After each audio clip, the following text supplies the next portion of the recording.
My dear people of God, today is the Saturday of the fifth week of the Lent. We have the Gospel of John, chapter 11, verses from 45 to 56 for our reflection. As Holy Week unfolds, the tension and drama in the Gospels of Holy Week continues to mount.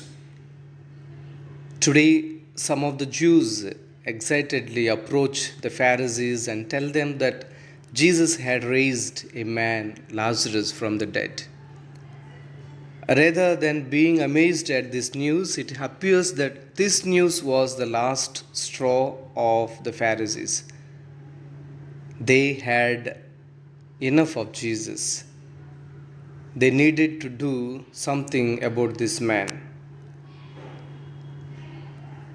Jesus, who was creating havoc in their lives. The chief priests and Pharisees called a meeting of the Sanhedrin. These religious officials were extremely concerned about Jesus and his growing influence with the people. They were angry but also fearful. The Sanhedrin realized that they were losing some of their power with the people. This could not go on. Jesus not only was a threat to their power and control, but they also were worried that the Romans might come and take their land and be in control of their nation. The chief priests and Pharisees called a meeting of the Sanhedrin, the ruling body of the temple. When they gathered, many of them spoke of their fear of Jesus. Daily, he was growing in popularity. More and more people were following him.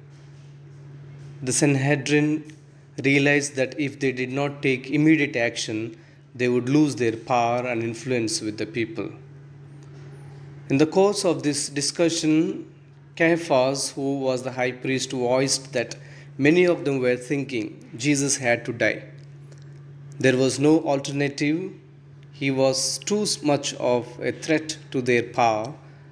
Caiaphas justified this course of action by saying that it was better for one man to die rather than have the nation torn apart. Thus, the stage was set, the decision had been made, they began to plan how to kill Jesus. Jesus was unaware that the Pharisees were plotting against him, and he stayed in the shadows of Jerusalem until he decided to go to Ephraim with his disciples. He stayed there until it was time for the Passover. Many of the people who traveled to Jerusalem for the Passover feast looked for Jesus. They had heard about him and they wanted to see him for themselves. They also hoped they would hear him preach. However, Jesus was nowhere to be seen. Today's gospel sets the stage for Palm Sunday. We know what will happen in the next 7 days. We have experienced Holy Week multiple times, yet, even though we know how the drama unfolds, it still is gripping, compelling, and painful. Yes, resurrection will come, but the prelude to the resurrection is horrific. In the days ahead, we have a choice to walk with Jesus through this week or to go on about our lives as if all is normal. Jesus gave his life for us. Will we take the time and walk with Jesus through this holiest of weeks? Or will we spend most of our time buying Easter candy, coloring Easter eggs, or traveling to visit family and ignore the man who by his death gave us the promise of eternal life? I invite you to enter into this holiest of weeks, ponder the daily readings, ponder the story, ponder the love of Jesus or the love Jesus has for us. Walk with Jesus, bring your own passion experience to Jesus. If we do this, who knows, we also may have a resurrection experience. Jesus is waiting for us. He walks with us in our darkest hours. Will we walk with him?